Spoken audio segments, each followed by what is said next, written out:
こんにちは。行政書士社会保険労務士の小園です。中小企業経営のちょっといい話ということで動画をお送りをしております。今回は多くの方使ったことがあるかと思いますけれど、小規模事業者持続化補助金の令和7年度の概要が一部発表になりましたので、その内容について解説をしていきたいと思います。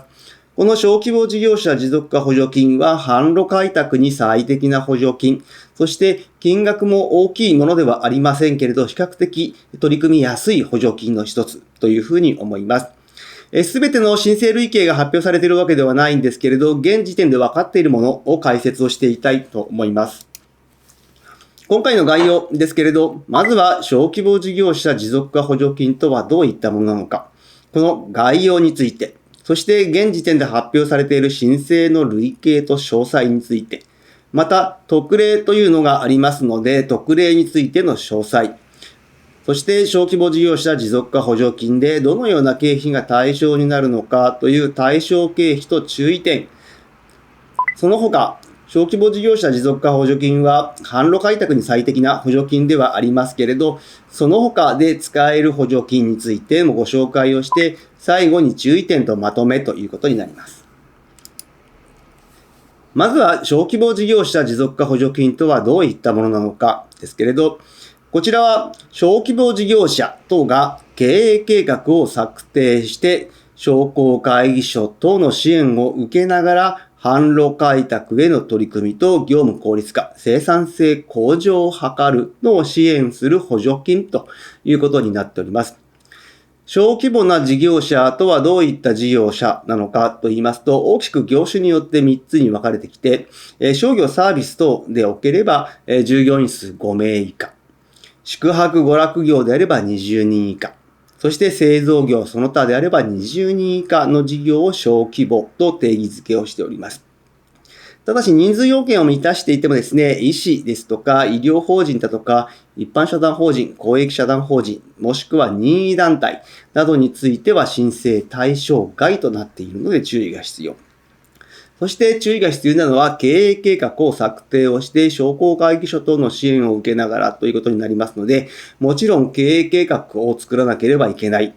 こちらにつきましては、令和6年度の補正予算において、小規模事業者持続化補助金は原点回帰ということを挙げられておりますので、この経営計画、今までよりもより厳しく見られる可能性があると考えております。また、商工会議所等の支援を受けながらとあるところにつきましては、作成をした経営計画に関して、商工会議所の方で支援計画書をもらわなければいけないという形になりますので、注意が必要です。では、今回、令和7年度、2025年度における小規模事業者持続化補助金の申請類型ですけれど、今、現状3つ発表されております。一般型として通常枠と災害支援枠というのがあり、その他創業型といったものがあります。補助率につきましては、通常枠と創業型に関しては3分の2、災害支援枠についても3分の2ではあるんですけれど、一部一定の要件を満たした場合には定額支給という形になっております。そして補助上限ですけれど、通常枠につきましては昔から上限50万円となっています。また創業型に関しては200万円ですけれど、災害支援枠に関しては損害の内容に応じて100万円から200万円と変わってきます。また、以前は枠として設けられていたインボイスと賃上げですけれど、今回からは特例として取り扱われているという状況で、インボイス特例を受ける場合には、通常枠創業枠型につきましては50万円上乗せ。また、賃金引き上げ特例というのがありまして、こちら要件を満たした場合には、通常枠の場合は150万円上乗せになります。したがいまして、通常枠でインボイス特例と賃金引き上げ特例両方満たす場合にはですね、250万円最大という形になります。また、通常枠につきましては、助成率が3分の2でありますけれど、赤字事業者等につきましては、賃金引き上げ特例を申請して要件を満たした場合には、助成率の引き上げという形で4分の3という形になります。では、申請類型の詳細について少し見ていきたいと思います。通常枠につきましては一般的な内容でありますので、小規模な事業者が経営計画に基づいて実施をする販路開拓。こちらが要件の一つになっていると。また、創業型ですけれど、こちらは創業3年以内の特定創業支援等の事業による支援を受けた事業者でなければ申請ができないということになっています。また、災害支援枠ですけれど、こちらの対象になるのは、令和6年能登半島地震及び奥能登豪雨災害の被災者ということになっております。そして、この被災の状況によって補助上限が変わってきます。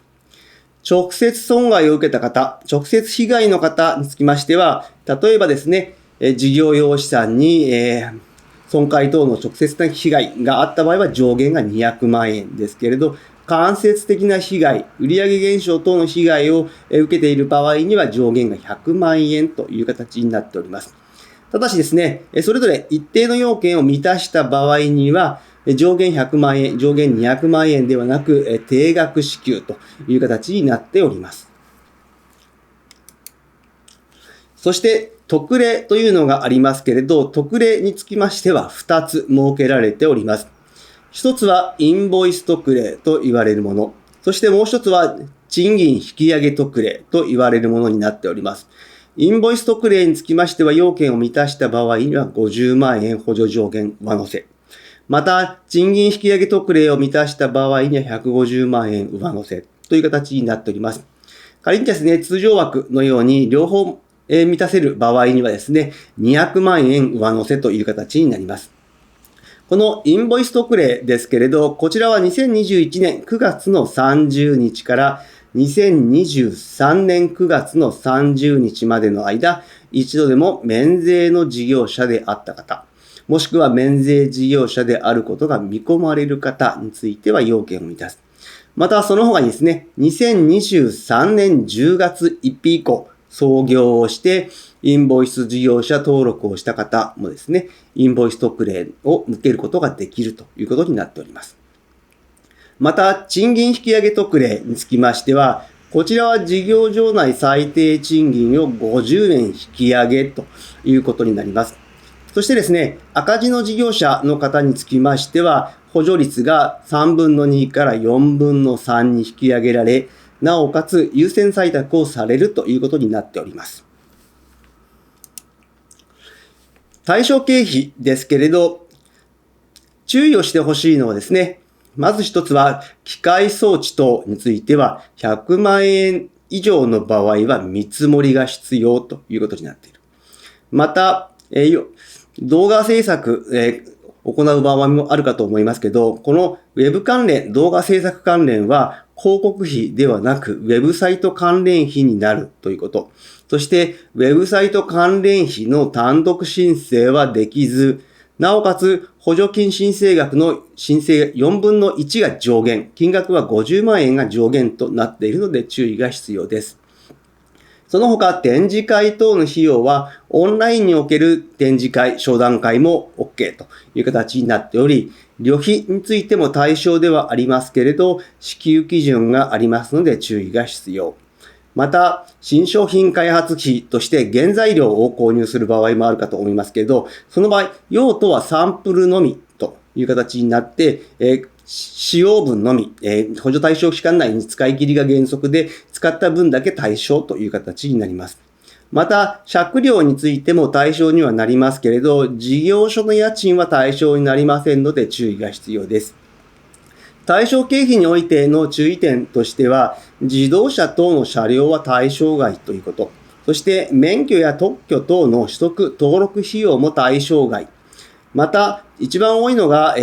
10万円を超える現金払いは対象経費として認められないということになりますので、基本的には銀行振込によって証拠が残るような形で取引をしてほしいと思います。そして他の補助金についてもご紹介をしていきたいと思います。新製品、新サービスの開発、付加価値化をする、もしくは海外を進出をするといった場合はですね、補助率2分の1からで最大の補助額が3000万円のものづくり補助金というのもあります。また、東京で創業をするのであれば、補助率が3分の2、最大補助上限が400万円の創業助成事業というのもあります。そして、業務の効率化ですとか、生産性を向上していくのであれば、補助率2分の1からの最大1億円補助の中小企業省力化投資補助金というのもあります。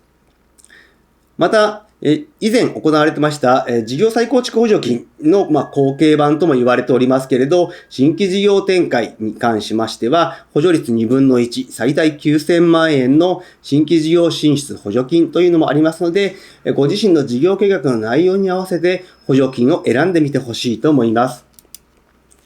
最後に注意点とまとめですけれど、採択率。一般枠につきましては 30% から 40% 程度ということで、昔に比べて随分下がってきているといった状況。また、申請する前にですね、商工会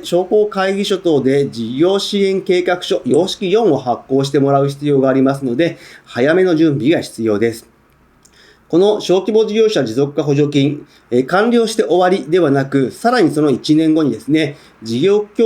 効果と状況報告というのが必要になりますので、こちらも忘れずに提出が必要になってきます。冒頭でも解説しましたけれど、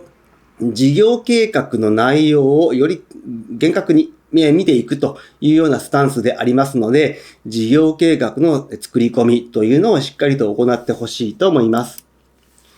今日の内容が明日からの経営にちょっとだけ役に立つことを願っております。ご視聴ありがとうございました。それではまた次回。